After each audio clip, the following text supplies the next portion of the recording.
Dice la palabra del Señor en esta tarde, honrando al Padre, al Hijo y a su Santo Espíritu.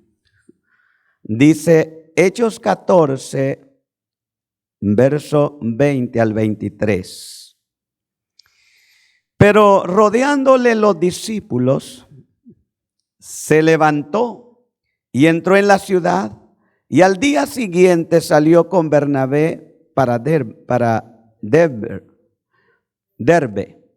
Y después de anunciar el evangelio a aquella ciudad y de hacer muchos discípulos, volvieron a Listra, a Iconio y Antioquía, confirmando los ánimos de los discípulos y exhortándoles a que permaneciesen en la fe, diciéndoles, oiga lo que les decían, es necesario que a través de muchas tribulaciones entremos en el reino de Dios.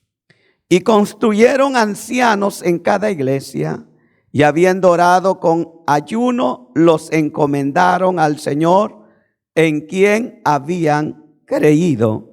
Verso 28 del mismo capítulo. Y se quedaron ahí mucho tiempo con los discípulos. Amén. Padre, gracias. En el nombre de Jesús, gracias por tu palabra, Rey.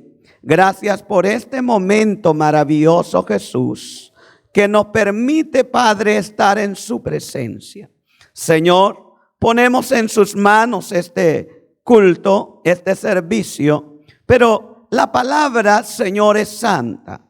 El que se pone en tus manos para compartirla es tu siervo. Ayuda mi mente, mi corazón y mis labios, que hablen lo que tú quieres hablar a tus hijos. En el nombre de Jesús, gracias, Señor. Amén y amén. Puede sentarse en esta tarde. Gloria a Jesús. El tema que quiero esta tarde compartir con usted es el nacimiento y seguimiento de un discípulo. El nacimiento y seguimiento de un discípulo. Este es el tema que quiero compartir con usted. Cuando leemos la presentación de Cristo en esta tierra, no sabemos nada de Él. Hay un silencio total desde su edad de nacimiento. La Biblia registra el lugar de su nacimiento y pasan años, 30 años, imagínense. Un silencio total en la vida del Señor. Y cuando de nuevo aparece allá en el libro de Juan y Mateo, aparece Juan a la orilla del Jordán, predicando no el evangelio, sino predicando una palabra de arrepentimiento a la nación de Israel.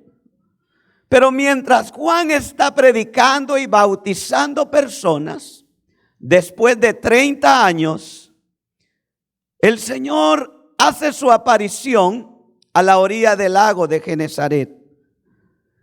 La sorpresa que en la aparición que él hace, se dirige a unos pescadores humildes.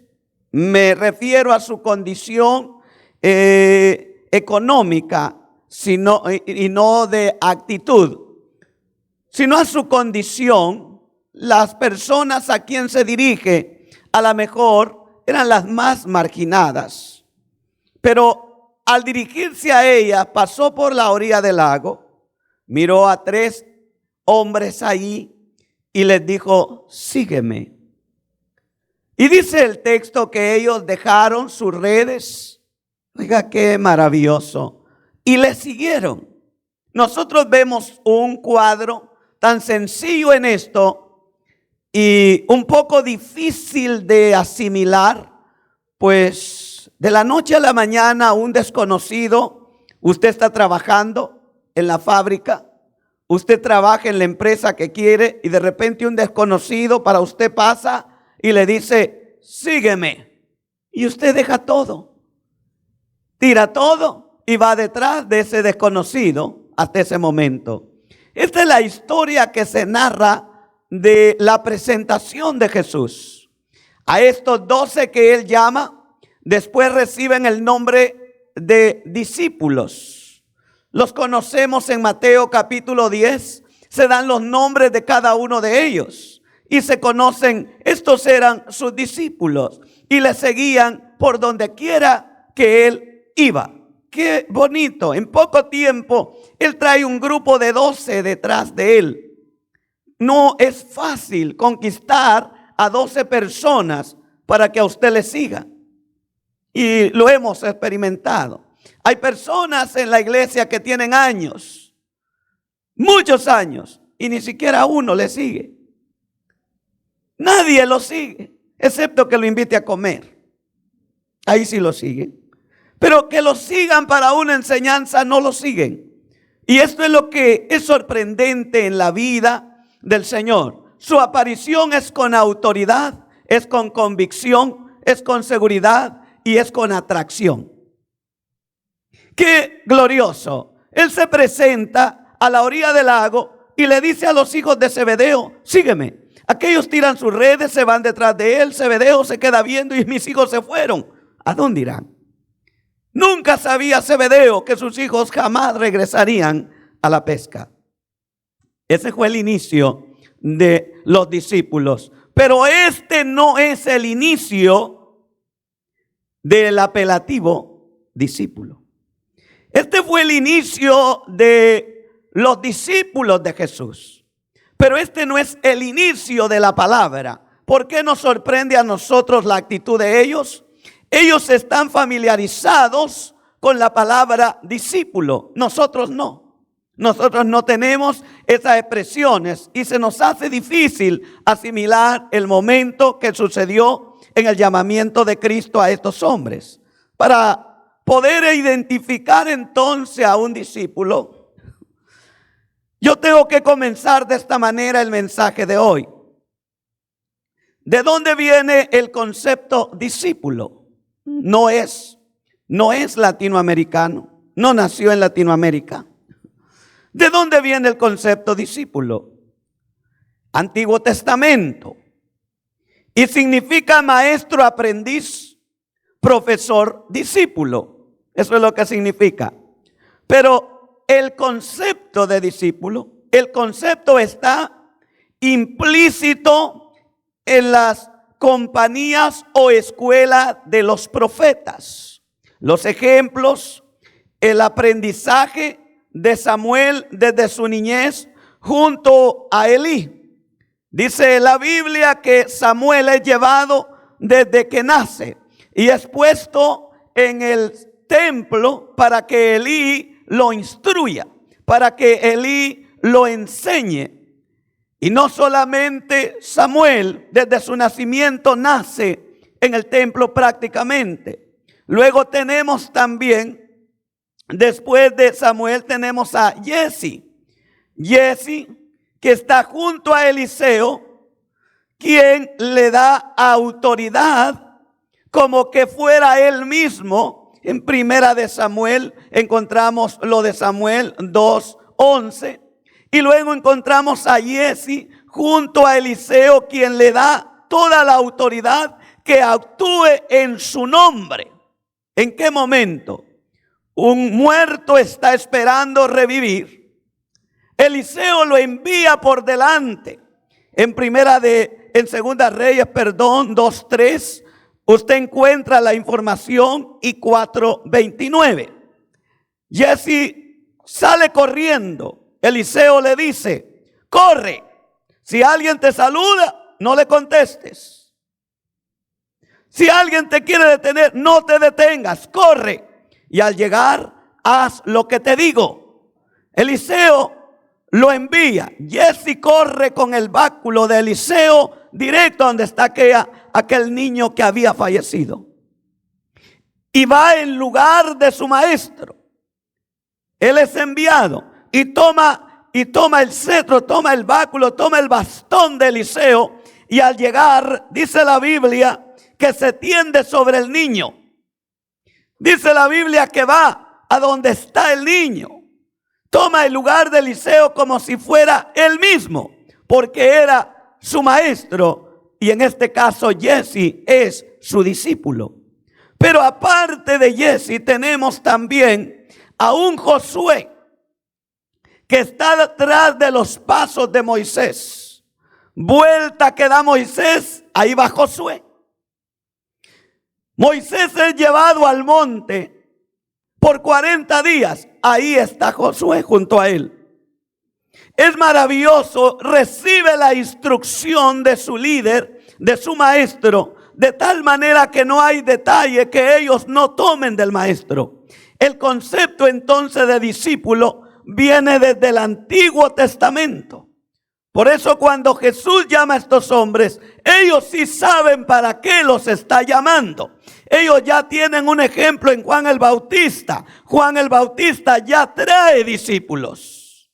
Ahora los llama el Señor. Un llamamiento directo a estos hombres. Ellos dejan todo su oficio, toda aquella vida que han llevado y van detrás para seguir a Jesús. Yo no sé dónde estaba usted, qué estaba haciendo, qué había hecho ese día cuando Cristo le hizo la invitación a seguirle. Pero desde ese día usted ha seguido al Maestro y esta noche o esta tarde usted está aquí porque es discípulo del Señor. ¿Cuántos alaban a Dios? Tiene el concepto ahora de discípulo. ¿Sabe de dónde nace el concepto de discípulo? Entonces quiero hablar ahora directamente de lo que un discípulo sufre o padece. El discípulo entonces necesita un maestro, instructor para que lo instruya o un profesor que lo enseñe, como nos muestra el libro de Lucas, capítulo 6 y verso 40.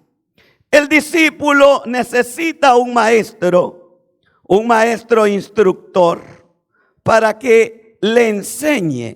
Lucas 6, Lucas capítulo 6, verso 40. Mire lo que dice el Señor. Gloria a su nombre.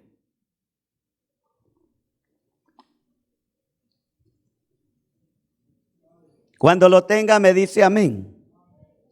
Lucas 6, verso 40. El discípulo no es superior a su maestro. Esto debe de quedar claro. El discípulo no es superior a su maestro. Mas todo el que fuere perfeccionado será como su maestro. ¿Lo entendió? Me encanta esto. Vamos a ver un verso más. Mateo 10, 24 al 25. Mateo 10, 24 al 25.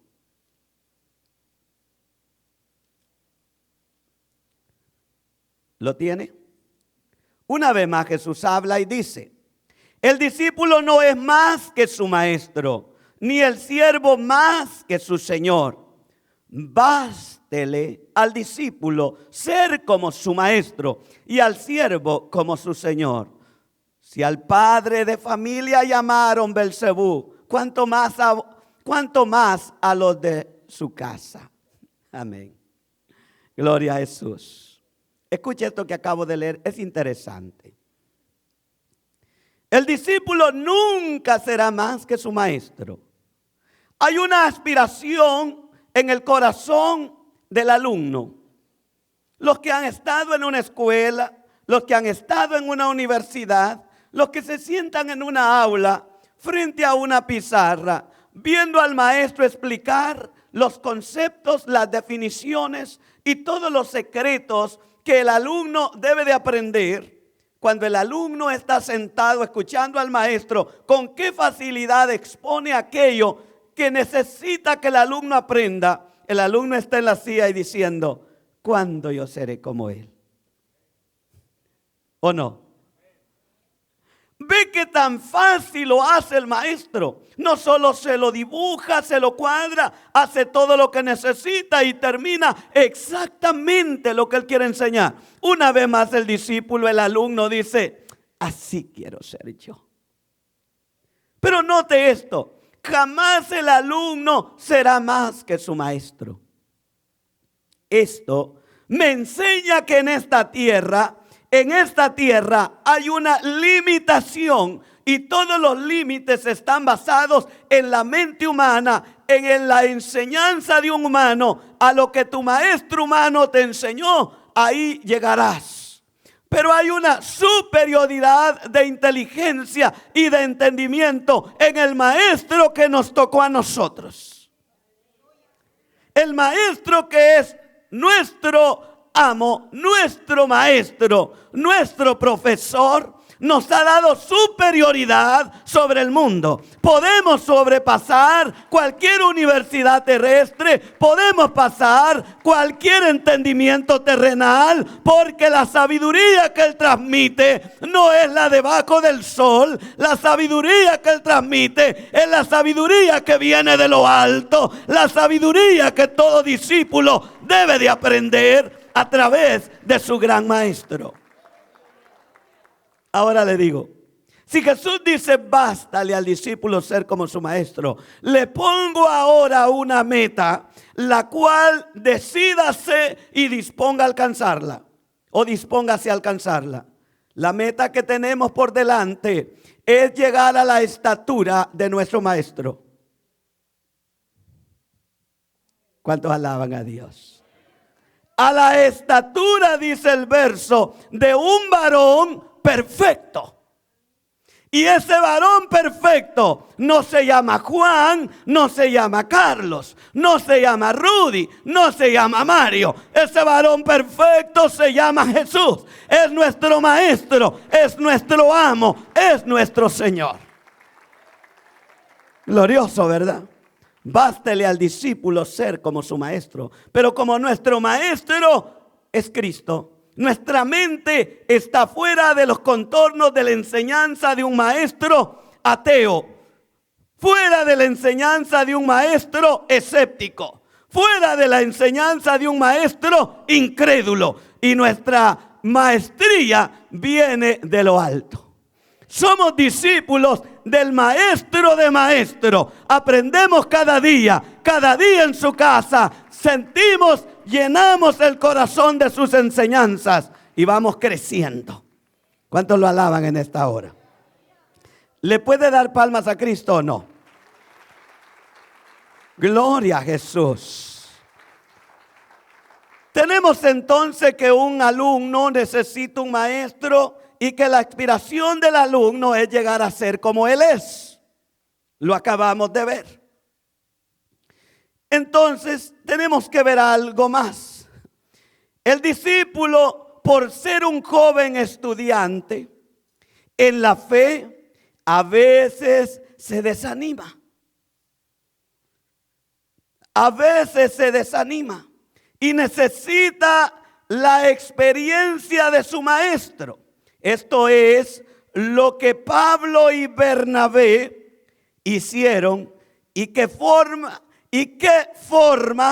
de animar, igualito que el maestro Jesucristo, nuestro gran Señor. Jesús enseñó a sus discípulos, no los engañó. Pablo y Bernabé toman la misma postura, la misma forma que utiliza Cristo para enseñar. ¿Cuántas veces se nos ha dado mala información de la escuela en donde estamos? Y hablo ahora en el sentido espiritual.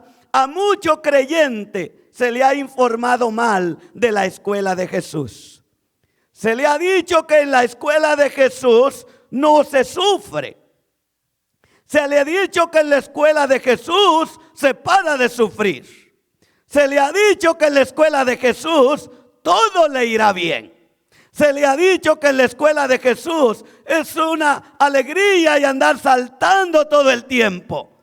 Si esa fue la información que te dieron del aula de Jesús, te cuento, te engañaron.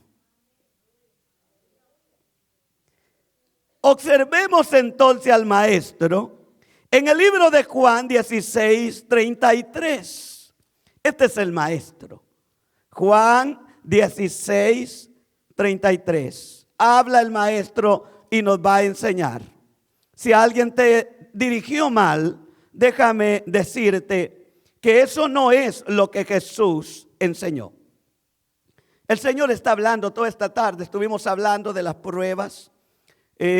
Una hermana trajo un tema y nos metimos en el tema. Y hoy el Señor sigue hablando de este asunto. Yo quiero que te animes en Cristo. ¿Lo tiene, iglesia? Juan 16:33. El maestro habla y dice: Estas cosas os he hablado para que en mí tengáis paz. Note. En el mundo tendréis aflicción, pero confiad, yo he vencido al mundo. Qué enseñanza maravillosa, ¿verdad? Qué enseñanza gloriosa. ¿Qué es lo que Bernabé y Pablo fueron a hacer entonces de acuerdo al texto que nosotros leímos en el comienzo de la predicación? Si usted vuelve sus ojos al verso, miremos lo que Pablo y Bernabé volvieron a las iglesias que les han predicado, a iglesias ya formadas. Ellos regresan para darles ánimo. ¿Pero qué ánimo? Vea el texto. Así dice: pero rodeándole los discípulos se levantó y entró en la ciudad, y al día siguiente salió con Bernabé para Derbe. Y después de anunciar el evangelio en aquella ciudad y de hacer muchos discípulos, los volvieron a Listra, a Iconio y Antioquía. Oiga el verso 22. Confirmando los ánimos de los discípulos, exhortándoles a que permaneciesen en la fe y diciéndoles, que me encanta esto: es necesario que a través de muchas tribulaciones entremos en el reino de Dios. Pablo usa la expresión necesario. Jesús dice: en el mundo tendréis aflicción. No dice: pueda ser que tengas. Lo asegura. Y Pablo dice que es necesario que a través de muchas tribulaciones entremos en el reino de Dios. Qué manera de animar a un discípulo. Oigamos el aplauso que es para el Señor. Que da lástima, por cierto, pero qué enseñanza más preciosa. Qué hermoso cuando alguien te dice la verdad. Qué precioso cuando alguien te enseña el camino tal como es.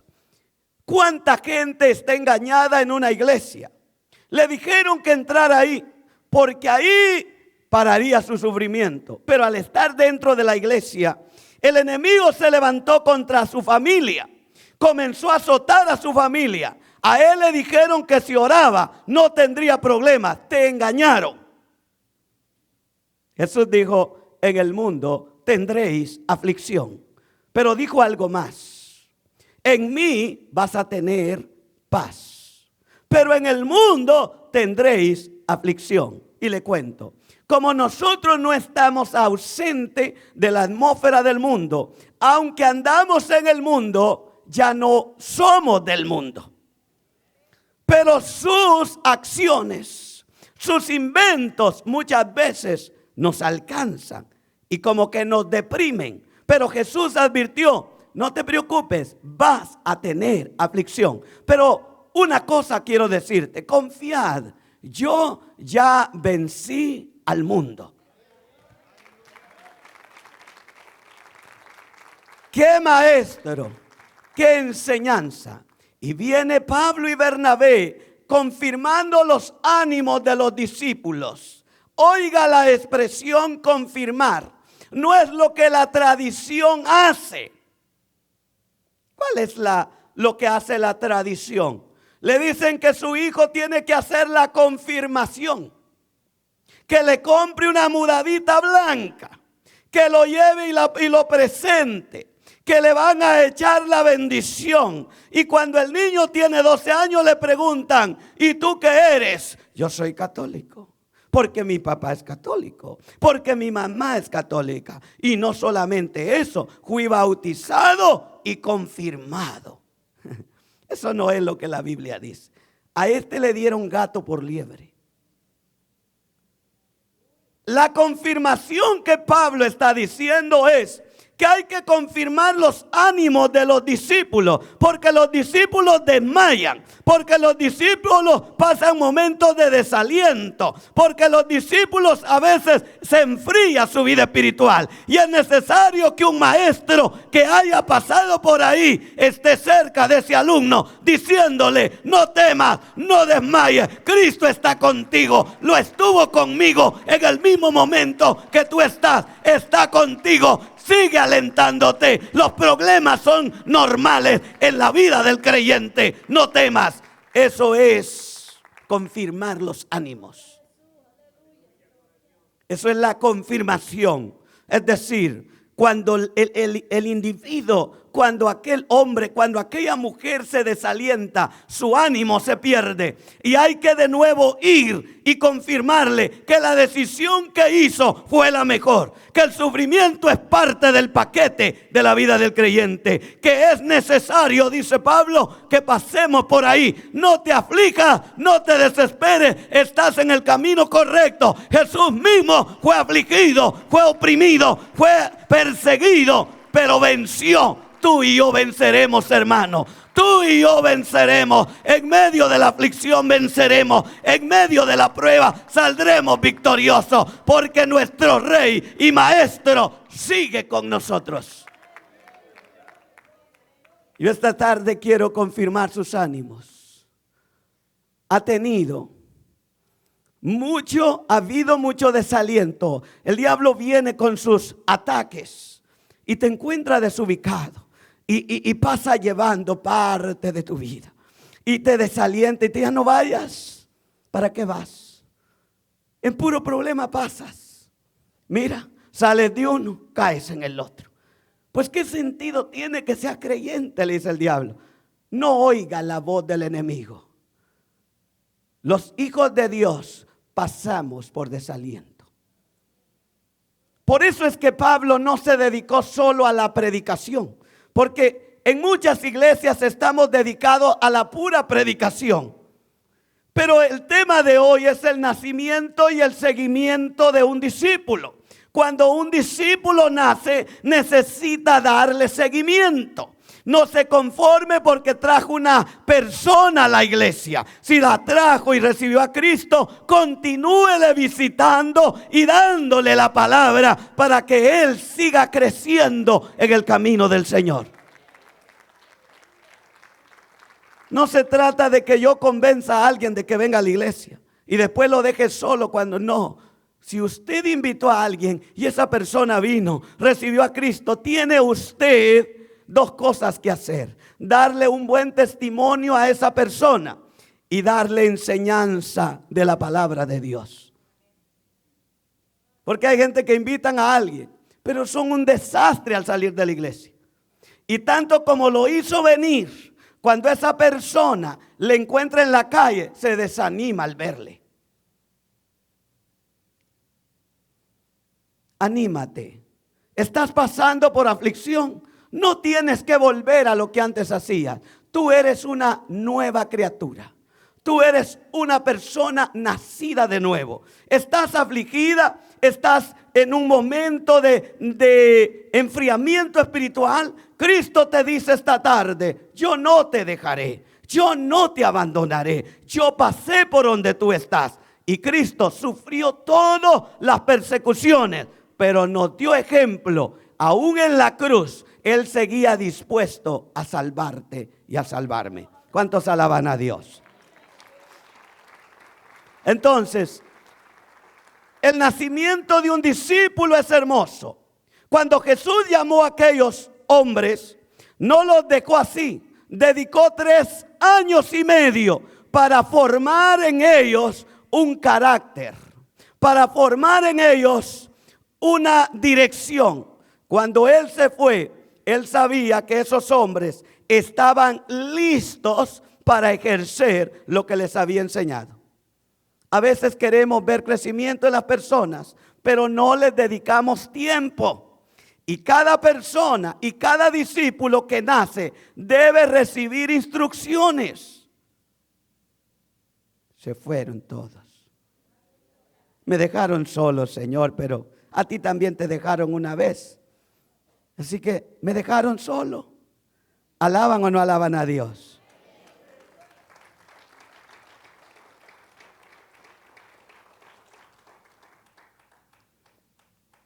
Pablo y Bernabé no solo están dedicados a la predicación, sino también a hacer discípulos. Es decir, ellos están viendo el nacimiento de los discípulos, pero quieren también darle seguimiento, como el tema dice. No tenemos que estar solo gritando. Hay momentos que hay que tomar a una persona con la palabra e instruirla. Los discípulos, los jóvenes, aprendices en el evangelio tienen preguntas y hay que darles respuesta en el nombre de Jesús. Jesús mandó no solo a predicar, sino que Jesús mandó también a predicar, pero a hacer discípulos. En Mateo capítulo 28, verso 19, la orden es clara. Pablo y Bernabé sí entendieron ese verso. ¿Cuántos lo tienen ya? Mateo 28, 19 al 20, esta es la orden que Jesús les dio. Dice, Mateo 28, 19 y 20, cuando lo tenga me dice amén. Les dice Jesús en su despedida, por tanto les dice Jesús, id y haced discípulos a todas las naciones. Y les dice la forma de hacer un discípulo. Y de hacer discípulos, enseñándoles que guarden todas las cosas que os he mandado. Y he aquí, yo estoy con vosotros todos los días hasta el fin del mundo. Y Jesús les dice, se los aseguro. Alaban a Dios. Este amén, cuando usted vea un amén, el amén es una confirmación. Jesús les dijo vayan y no les dijo solo prediquen. Les dijo hagan. Es decir, un discípulo no nace, se hace. ¿Cuántos alaban a Dios, iglesia?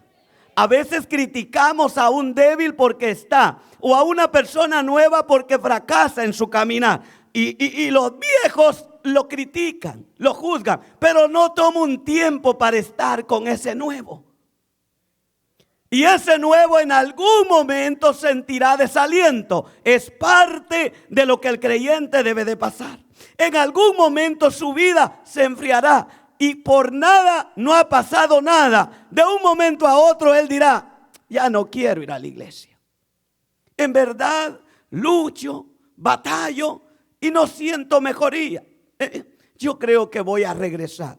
Ahí es cuando el maestro que esté entrenando y enseñando al discípulo debe de llevar su Biblia y decirle, mira, hermano, lo que estás pasando es necesario que lo pases. Cuando yo tenía el tiempo que tú tienes, ya había pasado por 1 o 2 desalientos. Pero Cristo vino, usó a un hermano y me restauró. Ahora vengo yo para decirte, tú también puedes. Levántate en el nombre de Jesús y sigue caminando. Las pruebas son parte de esta vida, hermano. Eso es hacer un discípulo. Y no malinformar un discípulo. Porque ahora hay personas malinformando discípulos, haciendo falsos discípulos y dando falsas expectativas. dando falsas esperanzas. Y eso no es lo que la Biblia dice. El método que usan para animar es maravilloso. ¿Cómo previenen sobre el sufrimiento a cada alumno? Pablo y Bernabé usan el método que Cristo les enseñó. El método que Él les enseñó fue decirles la verdad, no hablarles mentiras. Ese método funcionó hace 2000 años y va a funcionar hoy, se lo aseguro. En lo que ellos le dicen a estas personas, dice el verso 22, y confirmando los ánimos de los discípulos, exhortándoles a que permaneciesen en la fe y diciéndoles, es necesario que a través de muchas tribulaciones, no le dicen entren, no les dicen las pruebas solo para ustedes, es necesario que a través de muchas tribulaciones entremos. Se involucra el maestro, involucra al discípulo y se pone en el mismo nivel, en la misma situación, como diciéndole, yo estoy contigo, vamos juntos en este barco. ¿Cuántos alaban a Dios? Es necesario que a través de muchas tribulaciones entremos en el reino de Dios. Esto es maravilloso. Y esto es que no es casualidad. Eso es lo que les dicen. Es necesario pasar por esto, sufrir por Cristo, pero hay recompensa grande también. ¿Qué manera más eficaz para preparar a un buen discípulo, hermanos? Diciéndole la verdad del evangelio, que tribulaciones llegarán, pero vale el esfuerzo, es por el reino de Dios. Eso de que, mire, esto es lo que yo quiero hacer un paréntesis aquí. ¿Cuántos están aquí? ¿Cuál es la manera de hacer discípulos hoy? El animador se para en el púlpito. El animador. No son predicadores, son animadores. El animador se para en el púlpito, prepara su congregación y les dice, ustedes son campeones. Y todos contentos. Diga conmigo, soy un campeón. Y aquí levante su Biblia. Yo soy un campeón. Qué bonito ser campeón sin haber corrido. ¿Sabe? Usted se imagina un corredor, un deportista, declarándole campeón y no ha disputado la corona. Esto es lo que hacen los animadores. No te me desalientes. Tú eres campeón. Y tú puedes hacer lo que te dé la gana. No te desanimes. Tú vas a seguir siendo campeón, pero no le dicen cómo se hace campeón. Yo te digo esta tarde, para llegar a ser un campeón hay que sufrir. Hay que llorar. Hay que levantarse de la caída, como lo hizo aquel gran corredor.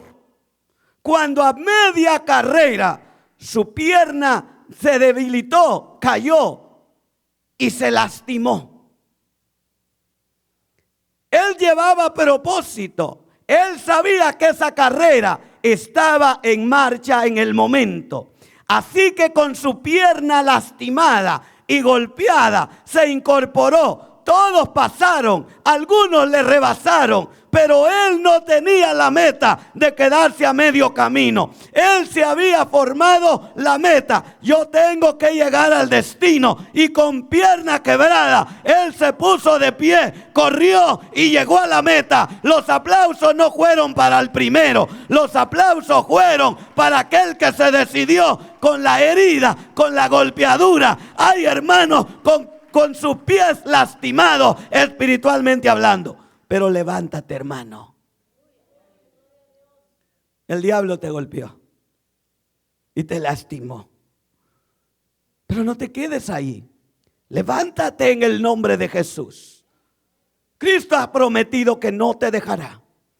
Has tenido ganas de quedarte a medio camino y has puesto excusa tras excusa. Hermano, en el nombre de Jesús, levántate. Sigue caminando. Todavía no llegamos. Tienes que llegar a la meta, hermano. Cristo te está esperando si sigues caminando. Tenemos que tener convicción en nosotros. Se levanta el enemigo contra la iglesia de Jesús. Pero yo te quiero decir, aunque el enemigo se levante, el Señor levantará bandera por nosotros. Alabado sea el nombre de Cristo. Entonces, estas expresiones de animadores, campeón, sí hacen algo. Previenen, te animan, te levantan el estímulo, te estimulan por un momento. El problema es que no te dan armas para pelear. El problema es que el estímulo te dura poco. Pero cuando alguien te advierte que adelante de la carrera hay un tropiezo, tú vas con los ojos puestos en el tropiezo. Vas animado por la corona, pero vas vigilante por el tropiezo. Y sabes que cuando viene, si caíste, te levanta porque ibas advertido. Pero si yo te digo, eres campeón, y no te digo por qué eres campeón, y no te digo qué es lo que vas a vencer, no puedes ser un campeón ganador. Los campeones ganadores sufren. Yo no sé cuántos, déjeme poner esta cosa aquí. ¿Cuántos han visto Juegos Olímpicos? No voy a decir, es pecado, pastor, yo no he visto eso, ay, me da cosa. Está bien, usted es bien santo, yo los he visto. En algunas ocasiones casi participo por mi condición atlética que tengo, pero no pude llegar hasta esos lugares. Pero observe estos corredores. Después de una larga carrera, usted los ve corriendo, sudando, cansados. Uno los lleva cerca y uno dice, le falta poco, pero su condición va menguando en la carrera que va desarrollando. Y aunque para el que está sentado dice, un poquitito más de esfuerzo y lo rebasa, pero no puede porque los dos van cansados. Pero en el momento que estos corredores al fin llegan a la meta y llega el momento de su coronación, uno esperase que al recibir eso la risa los embargue, pero es lo contrario. Casi por naturaleza, todo ganador cuando se le entrega el premio, lo primero que hace es llorar. Uno espera una risa, no, llora. ¿Y por qué llora? Es que me he preparado mucho para esto, he sufrido mucho para esto. Y cuando ve esa representación de su esfuerzo en sus manos, él se siente triunfador, pero ha luchado por eso. Iglesia, lucha en la carrera, no te des por vencido, sigue adelante. Te has preparado por mucho tiempo para tirar ahora de todo lo que has hecho en un momento a la borda. Sigue caminando, llegarás a la meta. Lloraremos, pero no de tristeza. Lloraremos de alegría. Acuérdate lo que sufres por Jesús. Acuérdate cómo vas, pero vas a llegar a la meta. Si tú llegas a la meta, ¿cuántos dicen amén por este lado? Es que no los oigo. Yo creo que el mensaje es para estos. ¿Cuántos dicen amén por este lado? Ahí van los ánimos creciendo. ¿Cuántos dicen amén por este lado? ¡Ánimo! Cristo viene, iglesia. Aleluya. Gloria a Jesús. Esto es lo que nosotros tenemos que tener en mente. Tenemos que saber. Somos humanos, iglesia. Aquí no son ángeles los que están. Somos humanos. Tenemos carne. Tenemos huesos, necesitamos estimularnos unos a otros y animarnos unos a otros, pero con la verdad de Jesucristo. Dice la Biblia ahí entonces que Pablo y Bernabé saben perfectamente cómo prevenir a los hermanos, cómo prevenir a sus discípulos, cómo prevenir a sus alumnos. Los preparan. Dice 2 Corintios 1, 3 al 8. Segunda carta a los Corintios, en el capítulo 1 y el verso 3 al 8. Mire cómo los preparan estos hermanos.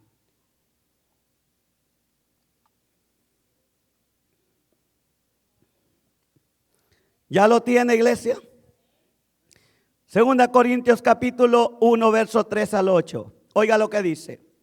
Bendito sea el Dios y Padre de nuestro Señor Jesucristo, Padre de misericordias y Dios de toda consolación, el cual nos consuela en todas nuestras tribulaciones, para que podamos también nosotros consolar a los que están en cualquier tribulación por medio de la consolación con que nosotros somos consolados por Dios.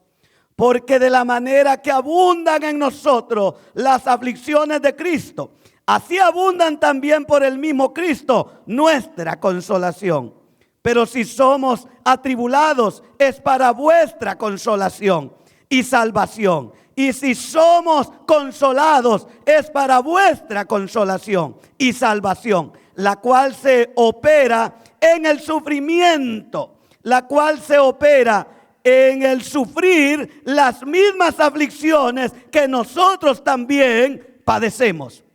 Y de nuestra esperanza respecto de vosotros firme, pues sabemos que así como sois compañeros en las aflicciones, también lo sois en la consolación. Verso 8.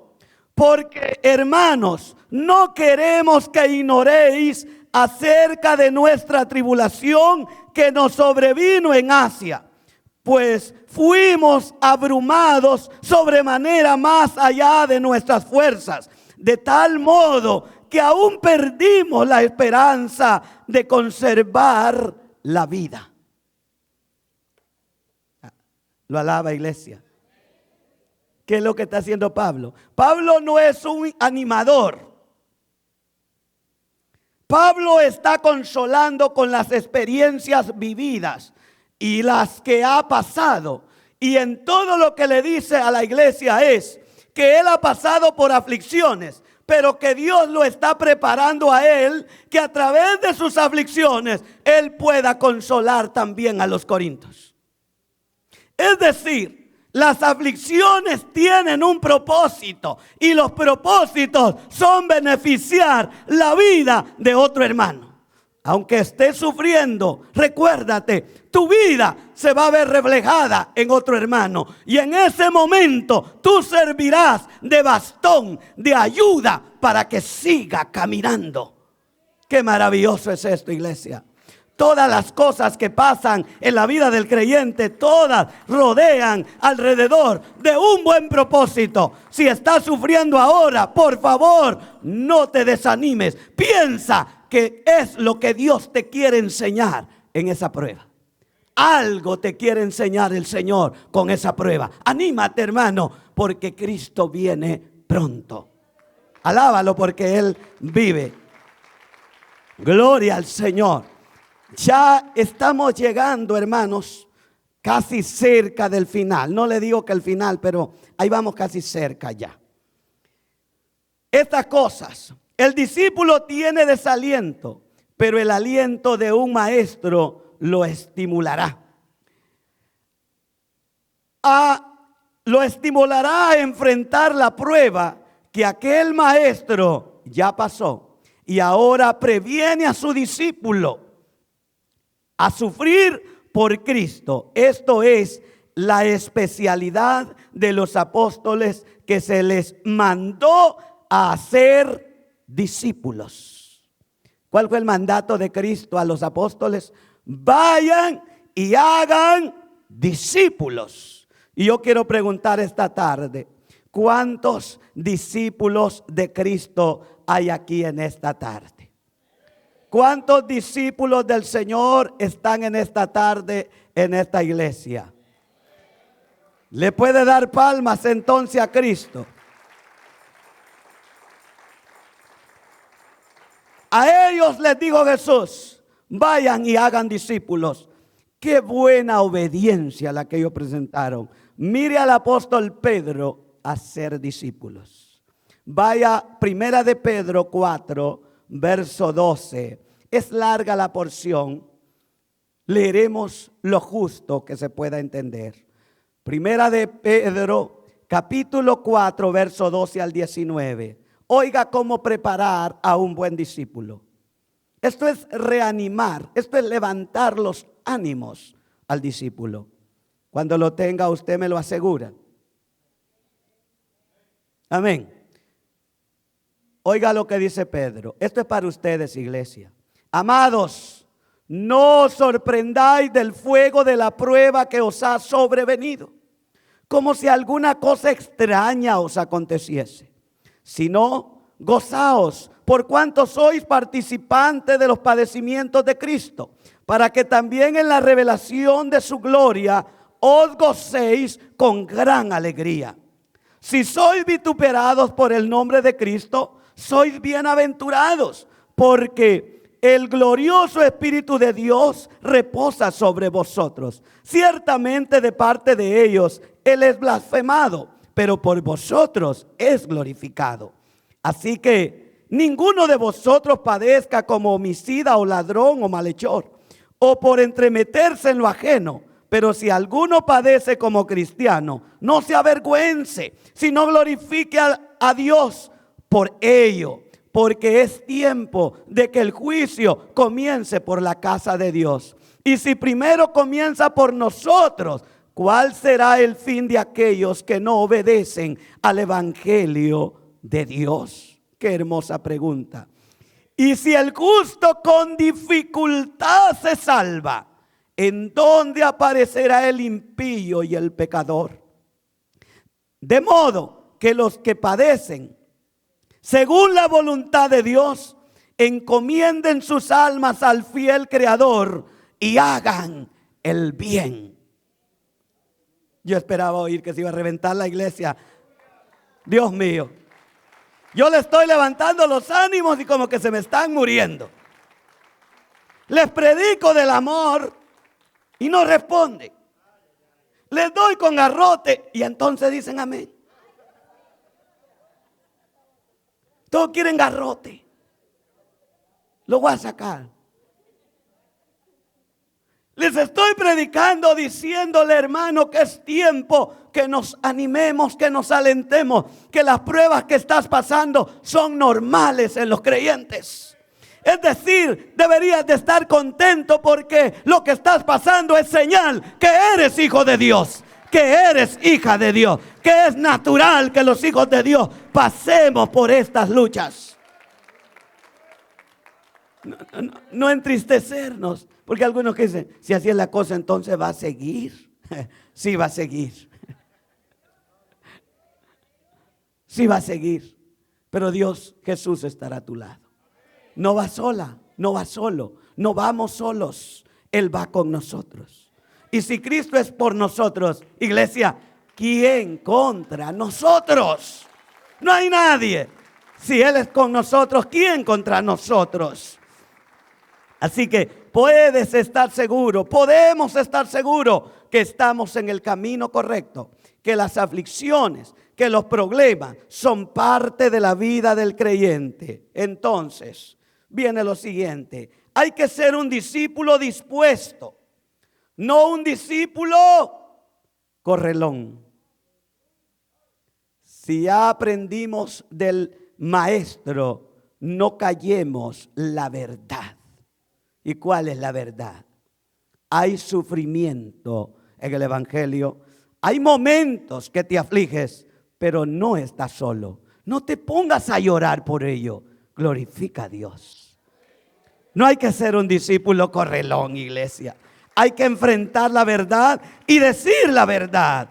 Hechos 4, 16 al 20. Estos discípulos que Jesús dejó listos en un momento. Hechos 4, 16 al 20. Se tuvo la intención de callarles la boca. Hechos 4, 16 al 20.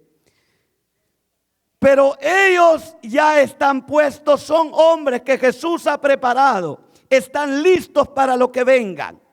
Hechos 4, 16 al 20. Si usted me está viendo por Facebook y dice, ¿por qué repite tanto? Es que yo estoy viendo a la iglesia, por eso es que estoy repitiendo.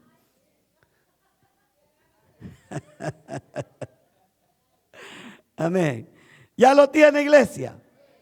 Dice, diciendo, oiga lo que les dijeron, diciendo, ¿qué haremos con estos hombres? Porque cierta señal manifiesta ha sido hecha por ellos, notoria a todos los que moran en Jerusalén, y no lo podemos negar.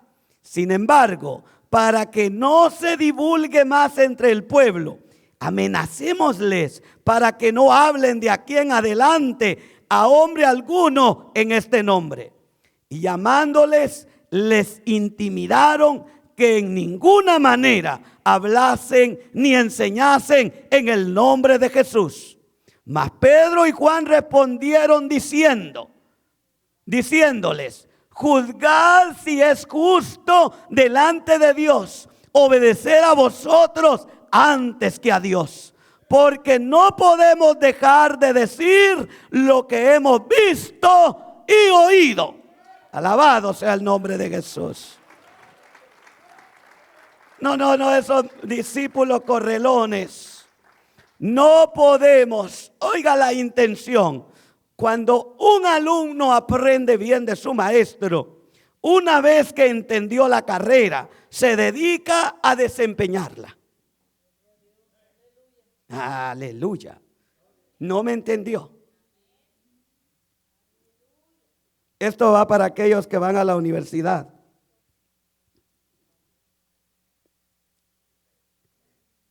Le voy a decir esto. Hay un silencio. Quédense callados, porque este garrote lleva espinas. Algunos han ido a la universidad y usted no los ve ejercer la carrera. Es sencillo, no aprendieron nada. A otros los ve ahora predicando, fanfarroneando que en el mundo fueron licenciados, doctores. Pero ahora predico a Cristo. ¿Sabe por qué se dedicaron? Ni allá, ni en la iglesia, ni las moscas lo siguen. Porque no aprendieron nada. Y encuentran en el evangelio una buena empresa lucrativa para venir a pantallar de lo que allá no pudieron hacer. Nosotros somos discípulos de Cristo. Aprendamos bien la carrera y ejerzamos la carrera. Vayamos.